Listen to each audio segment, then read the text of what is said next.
This podcast is produced by Benchmark Education.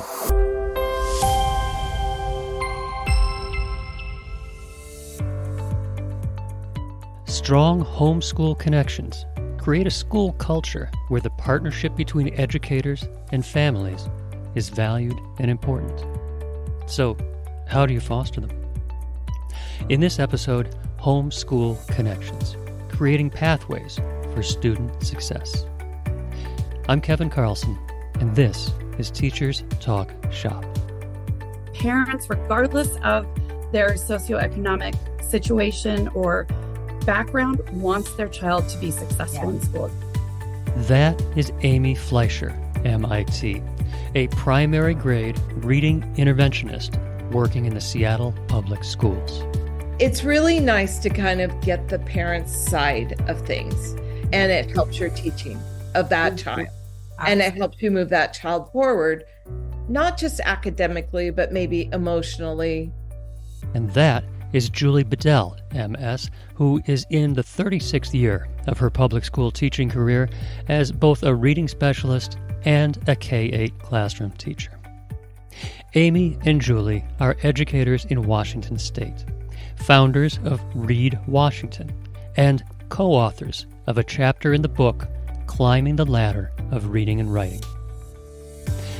Benchmark Education's Dr. Jennifer Nye sat down with Amy and Julie recently to discuss how teachers can foster meaningful homeschool connections and create a welcoming school culture that values the partnership between educators and families. Here is Jen Nye with Amy Fleisher and Julie Bedell. Well, welcome, Julie and Amy. I am so excited to be talking with you today on this episode with a very important topic, which is home and school connections. So welcome to you both. I know it's been a long school day, probably a long week, so thrilled to have you here at the end of your day to chat with us. So let's go ahead and get started into this conversation. Amy and Julie, can you both introduce yourselves and tell us a little bit about yourselves? Amy, why don't we start with you? My name is Amy Fleisher, and I am a reading intervention teacher in Seattle, Washington, and have been in this position for 6 or 7 years. And I've had the pleasure of working with Julie for that entire time. I've actually known her for a lot longer than that, and that she was my oldest son, who's now graduating from college, his second grade teacher. And she was my first sort of eye-opening moment into the science of reading and all of the power it holds. Wonderful. How fun that you both get to work together and you have such a long relationship. That's fabulous. It is very Yeah. Makes those difficult days a little bit easier, I'm sure. Yeah, Absolutely. I would consider her a friend and a mentor and just all of those things wrapped up into one. I still go to her on a daily basis for, okay, now what do I do? Oh, Amy pretty much can stand on her own. Amy, it's always good to have a friend. Yes. And somebody you can bounce ideas off of, but rightly so. She has learned very quickly how to teach reading and how to teach reading well to kids who maybe struggle a little bit. wow. You know? Yeah, that's great. Well, what great testimonies for each of you. And Julie, I think Amy just gave you a wonderful segue into She your sure did. introduction. I love that. So my name is Julie Bedell, and I just was out on a dog walk with my dog, so hopefully he won't bark. And I figured out this is my 39th year of teaching. So, Congratulations. That's incredible. yes, and I've landed the last dozen years or so in second grade, which I love. It's like the grade level. I always say it's the grade level love of my life, kind of. But I have been in 6th grade and 7th grade and 8th grade, a reading specialist. I mean, I've done had a lot of teaching experiences. So what about me? I spent about 14 years as a specialist, and I decided I wanted to wear the shoes of the regular teacher again and get a feel for what it was like to have all different grade levels in your, or all different ability levels in your room, and maybe teach something more than just reading. So that's why I went back to the regular classroom. Well, and I know reading and literacy in general is a huge passion for you both, because Yeah. you are the founders or started an organization. Tell us a little bit about that. You want to take it Julie, away? should I? Yeah. So, Yeah.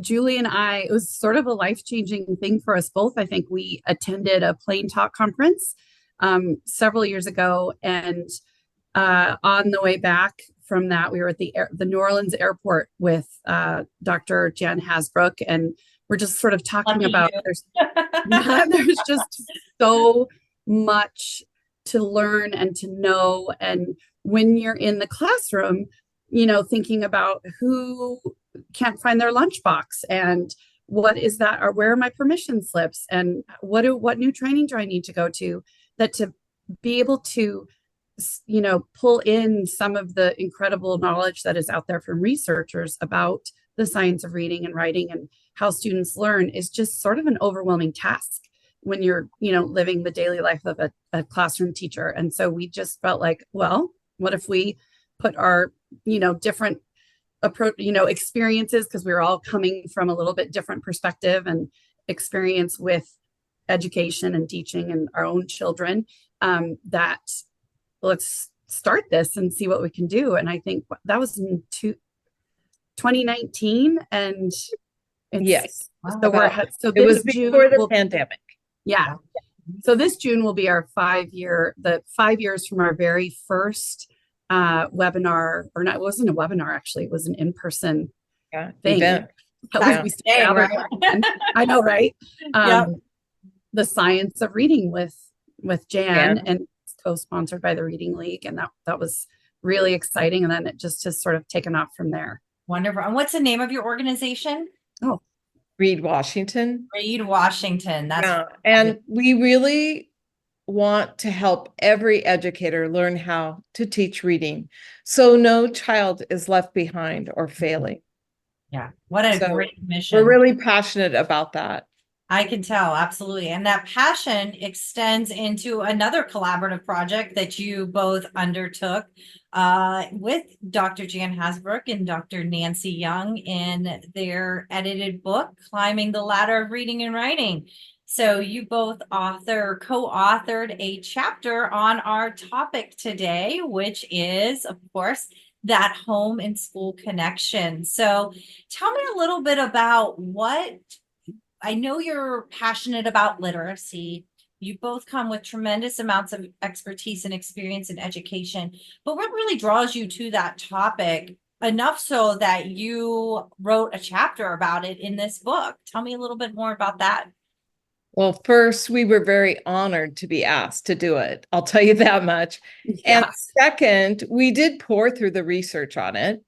Okay, so, and then third, we're both moms. We both had kids in school. We both hit bumps, all of different kinds of bumps. And we both knew that when you worked with the school and with your child's teacher, that, things can be solved. There's a way to do this, so everyone wins. Sure. Yeah, well, I like something you just said about, you're both moms, you're both have hit bumps in the road, and being able to kind of tie that experience into what research says between that connection between home and school, I think is really powerful. That probably really kind of builds bridges then too, from what you're doing in the classroom to how that translates to your kids' parents and families and what they're doing at home and then back again. So that's really great to hear. What does research say that supports this connection between home and schools? What works? Well, one of the things that we read about was that the importance of schools, which this sounds sort of obvious, but I think it's harder to make happen than just saying it, for schools to really provide, to be welcoming and to kind of establish pathways for that connection, that it's not just going to happen in and of itself. Parents, that schools and districts and teachers need to create avenues for parents and families to come into the school, and that might actually take, some planning, some funding, some training for teachers or for administrators to figure out, okay, how is, what are some effective ways to do this that research has shown. There's a lot of research about some families, their resistance to becoming involved is because of their own traumatic experience with school, and that then, before you've even had that first day, there's already something there that's going to be something that as a teacher you have to really kind of work to overcome and to build some trust and, work around that. So I think we were surprised doing reading the research, in that, wow, this has actually been studied, and there are things that people have learned about, you can get a lot more bang for your buck if you give parents very specific ways that they can help at home and provide them, there are programs that provide them training, and I'm not saying that's what we've done, but that there are things that have been looked into that have evidence behind them as being successful. I think Amy kind of hit it spot on in saying that you have to plan for it from the school end. You have to make some pathways so parents feel really welcome. And then there's the other side where sometimes it can feel intimidating to a teacher to have a parent who might be mad, who might be inquiring about something that they've read about all over the internet. And maybe the teacher doesn't know a lot about perhaps dyslexia, dysgraphia yet, and they're kind of using these big words. So it's really important to keep those communication lines open.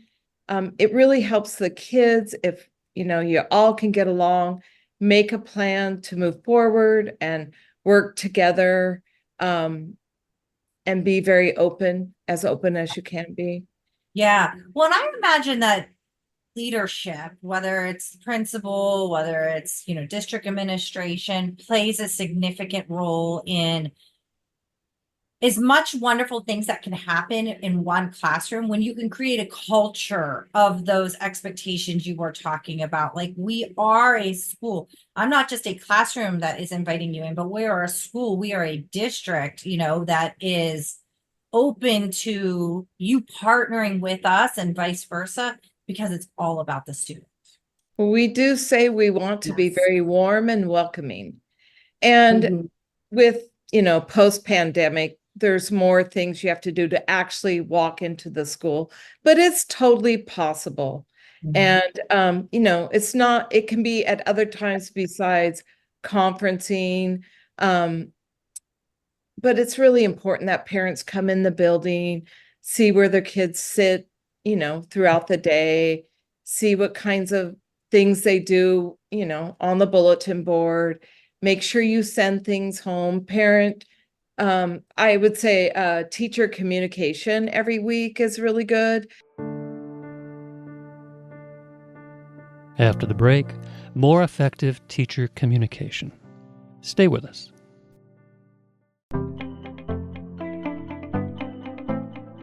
New from Benchmark Education, Climbing the Ladder of Reading and Writing, Meeting the Needs of All Learners. Co-edited by literacy experts Nancy Young and Jan Hasbrook. Based on Young's popular infographic, The Ladder of Reading and Writing, the book presents effective ways to address the needs of all students as they master essential literacy skills. We wrote Climbing the Ladder of Reading and Writing to support the work of a wide audience, including educators, parents, and community members, to have current evidence-based practical information to support all learners. A foreword by Marianne Wolf and chapters by subject area experts Kimyana Burke, Nathan H. Clemens, Margie Gillis, Sharon Vaughn, and many others. Every student deserves effective literacy instruction and support, differentiated for the wide range of ease in skill mastery. Climbing the Ladder of Reading and Writing is available now. Get your copy at pdessentials.com. what is the practical advice around that communication piece? And I'm going to tell you why I'm asking that question. So, long time ago when I was in the classroom, one of the things that I did, and now I look back and I kind of think I could have done that much better, is I spent hours each week creating this, what I thought was a beautiful newsletter. But I don't think it was very useful. I don't remember the things I put on there, but I don't think that they really furthered communication and furthered relationships. So I probably was spending, the time I was spending probably wasn't what, I didn't get a desired outcome for it. So tell me a little bit more about how can you create that, the communication in a more effective way? Well, Yeah, I can just tell you from my end, I think you have to make it kind of quick for parents to read right now. Like, get to the point. Yeah. Don't over elaborate. When you need to elaborate and you do that every once in a while, it'll be read if you don't do it every week. But parents are pretty busy too. That's the way it is. So get to the point. I'm talking about a newsletter. If you have a child that you want to talk to the parent about, I think it's great if you can call the parent in, but sometimes email can work just as well. And I would do that. I would use an email. It's interesting. Well, oh, thank you. I think part of it is that my own experience of, I have two kids, and my first son, school was sort of a good natural fit for him. And then, just in how he learned. And then my second son has some language-based learning disabilities.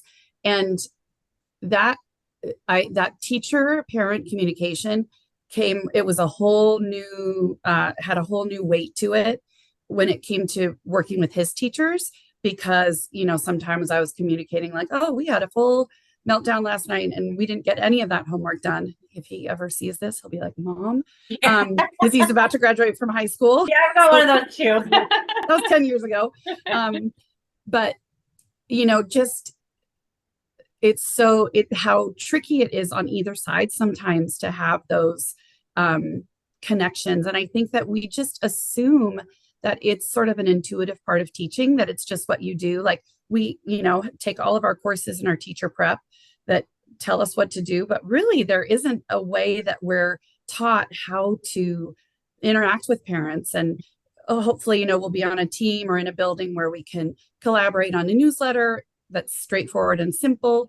But then how do you go that next step where you're building those bridges when maybe you have to eventually have a hard conversation, or when, they've got some baggage from their own experience or from previous years or previous school? How do you, connect with them in a way that is not too much, but is also saying, we're here to build this partnership and to find ways that we really, everybody here wants your child to be successful.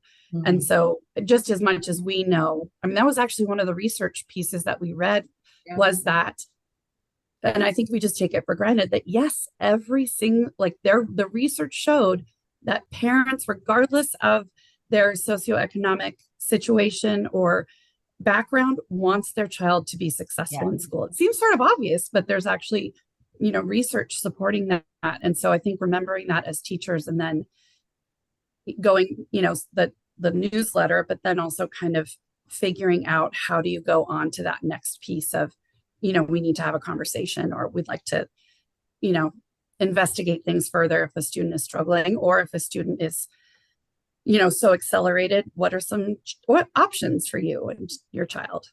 Well, and I think you don't want that first communication to be a negative one, that like, I'm reaching out to you now because there's a problem. Like, that's not going to be as received or responsive. If the defense. Yes, exactly. Yeah. I was thinking, sometimes I think in schools we have these big meetings where we have parents there and a lot of people there, and that could often feel very intimidating. You have to be very maybe thoughtful of that. Some people might like the school psychologist there and the school counselor there. It depends on, what you're there to discuss. But if it's something you can handle yourself or handle with one other person, that might be good. Just being a little sensitive to that. I mean, we're not perfect. We try our best, but people, like Amy said, come to school as a parent, bringing all of their schooling with them. And it could have been great.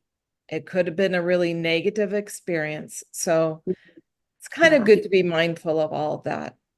Yeah, I think that's a good point, is being mindful, right? We all bring our bias, we all bring our perspectives, we all bring our past experiences, both to our classroom as an educator, but also, parents who are saying, here's my child and I want them to be successful. I may not know how to help them be successful. And that's really a lot of that communication and where the educator can help that further that along. Amy, you're we all I have the same goal, it's about the kid. So keeping that in mind is really important. So I think the reason I'm nodding so vigorously, just two things that popped into my head. I think one of them is that one of the positive outcomes of all the online schooling that we did is that there's so many more ways that we can have that really quick just one-to-one connection with a parent, where we use an application in our school district that allows us to send text messages without revealing our phone number, without revealing a parent's phone number, where we can just say, if a student has done a beautiful job during a dictation or something and is really proud, I can snap a picture and send that off and say, wow, look at what so-and-so accomplished today during our small group. He's so excited about it. So there are ways to do that, or saying, yes, I'd love to meet with you. I know you're busy. I'm busy. Let's do a 10-minute Zoom session. We don't need to necessarily have a parent meeting, although I do think for some of those bigger conversations that there's that in-person piece. But what Julie was talking about, or maybe it was, I can't remember who said it a second ago, just about parents not necessarily knowing what to do. And I think that was a huge eye-opener for me, because I was a teacher before I had kids. And then I had kids and knew, okay, now I need to support them at home, especially my younger one with his reading. And I realized I had no idea what to do. And I was a teacher and I didn't know what to do. Like, do I just fill his room with books? Do I just read to him every day? Like, what do I actually do? And fortunately, because my other son had been in Julie's class, I had this resource who could, help coach me, and nothing too intense, nothing overwhelming, but coach me in, here's how you help him sound out words. Here is the kind of thing that he's ready to read. Here's how you can reinforce some of the things that he's learning in class that relate to spelling and writing and reading. And so I think remembering that as much as parents might be there and eager to help, they don't always necessarily know what to do. And we know that a lot of the things that are on the market for helping parents, especially with early literacy things, are not necessarily the things that are actually going to help them. Yeah. Like fancy flashcards with memory, that kind of thing. That if we can actually take a minute and provide some very specific details about 5 minutes a day, practice this word list. Here are the spelling sounds we're working on right now. Great. That, and in my experience with working with tier 2 students, is parents are so eager for them to make progress and close that gap. They're willing to put in just, whatever time that we request. I don't think it has to be that significant. I think it can just be a little bit. But if they have the tools and feel like, okay, now I know what to go do, they're a lot more excited to go do it. And to know the commitment can be 5 minutes a day for a first grader. Yes. Exactly. A lot, everyday practice, that mass practice gets you the skill. And if you can reread what the teacher read with your child at school today, that's really going to help. And it doesn't have to be big to do that, a big amount of time, or, a lot of time. Yeah. One of the kind of through lines in our conversation here is that time piece. that things don't have to, because like parents are very busy people too. I mean, everybody's busy now. But there's things that can be done that they don't realize when you're driving to the grocery store in the evening, Captive audience right there in the car with you. exactly. Or, while you're putting the dishes away. I mean, these simple things that can be done. But something else that I think came through is also the need to explain things too, because I think we're all bombarded with so much information on a daily basis. And right now, especially because literacy is such a hot topic, which is fantastic, parents that may not have been involved in literacy education in their life might be hearing a lot of things in the media, or things are talked about at the school, and bringing things, explaining things so that they understand what it is and why it's important. So I think of like the term phonological awareness. That's not, if I went and told my husband that we need to practice phonological awareness with our kids, he would be like, what? So it's bringing that down to a what and a why also. Yeah. Sure. Yeah. It's been a while, but during COVID, Julie and I hosted a K2 parent reading night. And it was such a good exercise for us because we used Scarborough's rope sort of as our model. And we tried to kind of, how do we distill this into very parent-friendly, non-educator ways of understanding, like, these are all the pieces and parts that your child is working on to become a skilled reader. Here's how they all come together. Here are some things that you can do, even if this isn't your background. And it was really interesting to sort of get out of our own teacher jargon and the things we're reading and listening to, and think about like, oh, how can we actually make this useful and tangible for parents? We should do that again, Julie. I know, not just a definition, of something, but when you're doing X, Y, or Z, you are building phoneme awareness. Or when you're, this is how you sound through a word with your child. Or maybe start with the first sound and then get them going and have them sound, or back up to the last word they read correctly and have them go again. I mean, just some little things like that. Like the how is so important. After the break, the outcome of the parent reading night. Stay with us. There is one program that addresses all your phonics needs. Designed for Tier 1 and Tier 2 instruction in grades K through 5, based on the latest science of reading research and aligned to the tenets of structured literacy, this is Benchmark Phonics. Developed by early reading specialist Wiley Blevins, Benchmark Phonics is packed with explicit, systematic print and digital instruction, including daily reading and writing for students, a teacher's resource system with weekly cumulative assessments, multimodal manipulatives, point-of-use professional development, and much more. Find out more at benchmarkphonics.com. I love that idea, and I love that you did that. And I want to hear what the response was to that, or what the outcome was, because I imagine also that explanation not only clarified things that they might be hearing, but it may be very different than what they remember how they learned to read, or things that they were asked to do and say, and practices that we may now know that are not evidence-based. So, but I'm curious, what was the outcome? Because that sounds like a great way that you gave them the information that they needed.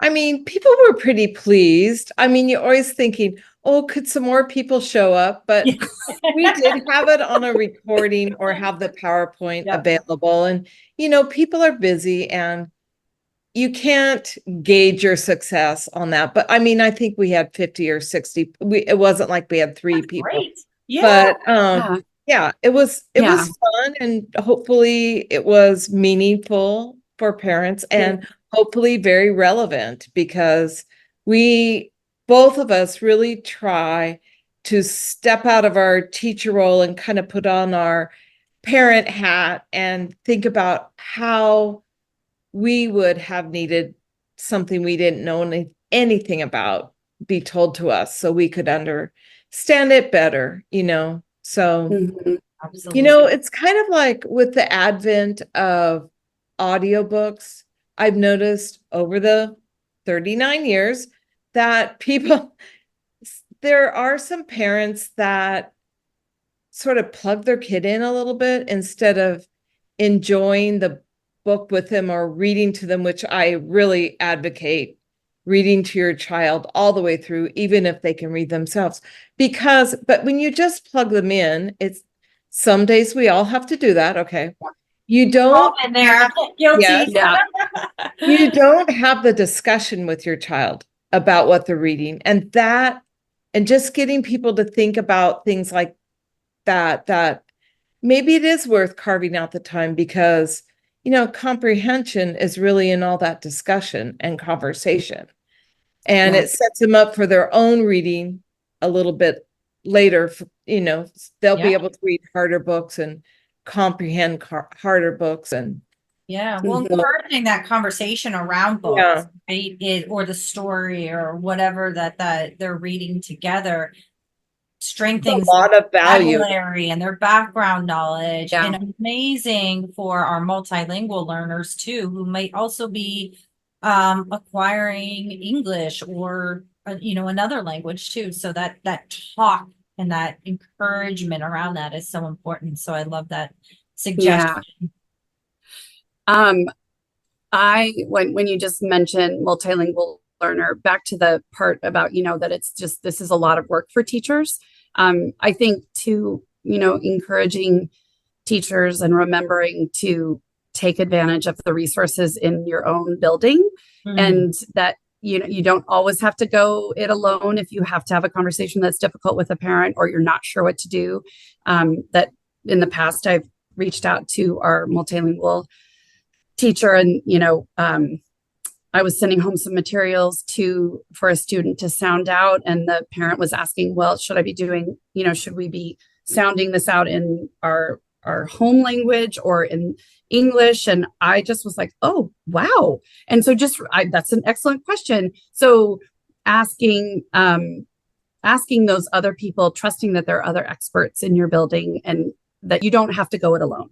Yes. Yeah. That there are other teachers who are willing to, like, as a specialist, I'm willing to attend any parent meeting that a teacher might ask me to come to. And, but I think something important that I heard you say in there too, as an educator, right, is that nobody has all the answers. And I think part of building a strong homeschool connection, a relationship, is that, in that situation, Amy, where you may not have had the answer, but you knew who you can go to and what resources you can tap into to make sure that you gave the parent the answer that was the right answer. So, and that really just humanizes the relationship, I think, and it breaks down those barriers of, I'm the teacher, have all the knowledge, you're the parent, you're over there doing your thing. Like, to me, that's a great humanizing example of how you really strengthen the relationship.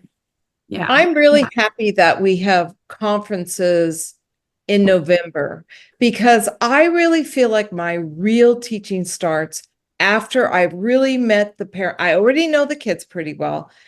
I get kind of you could call it the other side from the parent. And then I really have a pretty clear picture of where I'm going or what I need to do or how much I can access at home. Because, maybe someone has 10 kids and, who knows what extra help the kid's going to get. Maybe he's going to get it from a sibling or something. But it's really nice to kind of get the parent's side of things. And maybe you might find it sounds distorted, but it still is really, most of the time, I would say 99% of the time, it feels pretty clear and it helps your teaching. of that child.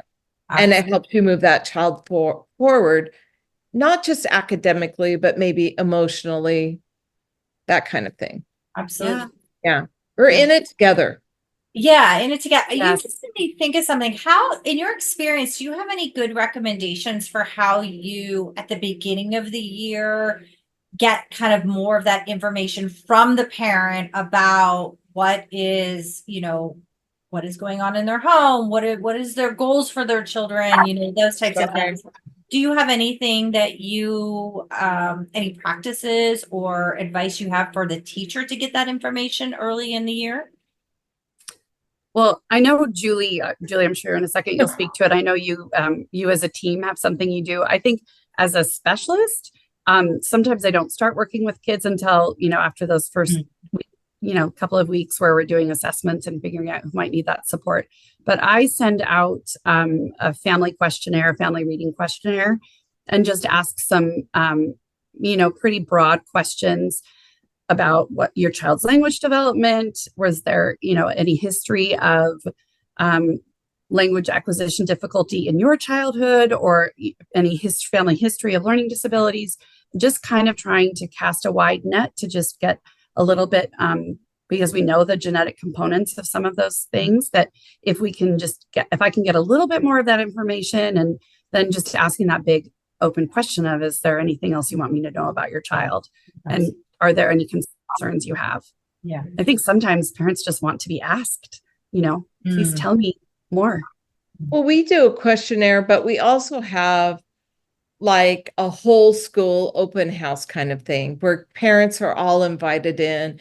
And we've gone to a little more casual model at our school where it's not curriculum night, where we're not just sitting them in their child's seat, going through all the curriculum and all the standards. And I mean, we kind of used to do that. Now it's more like, bring your child with you. Yeah.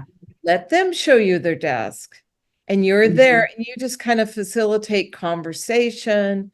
And it's lovely, actually. Well, that goes back to your very initial point, was we're a welcoming space. We're going to project that culture across our classrooms, our school, maybe even our district, because we want you to feel welcome here.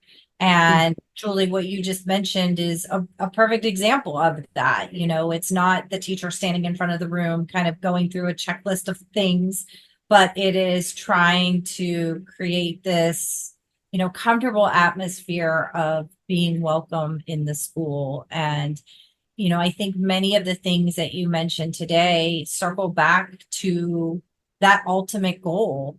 And keeping things simple and keeping that communication open and giving that positive communication, so that when you have to have those difficult conversations, there's a more trust and openness there to have that. So I think those are all wonderful recommendations. So before we close out this great conversation, do you have any final words of advice for educators or parents as they're thinking about home and school connections and how to really strengthen those relationships? Oh, I think one thing that I actually wrote a note about that I forgot to say earlier that I would say is that, and this is not a plug for the book, but I do think that as teachers, because reading in particular, reading and writing are such complex tasks that children have to learn. They're not just going to pick it up necessarily on their own. We know that using tools like the ladder of reading and writing to help parents understand when you are having those conversations, using some of those visual tools, whether it's Scarborough's rope or Nancy's ladder, to help parents understand sort of the complexity of it, but also the simplicity of it, here's where we are on this ladder, and everybody's going to climb to the top of the ladder here, but your child might be going really fast up that ladder, or we might be taking a slower time and we need to do a little bit of extra. So I think just using all the tools that you can as a teacher to really make that connection and help parents understand what's happening.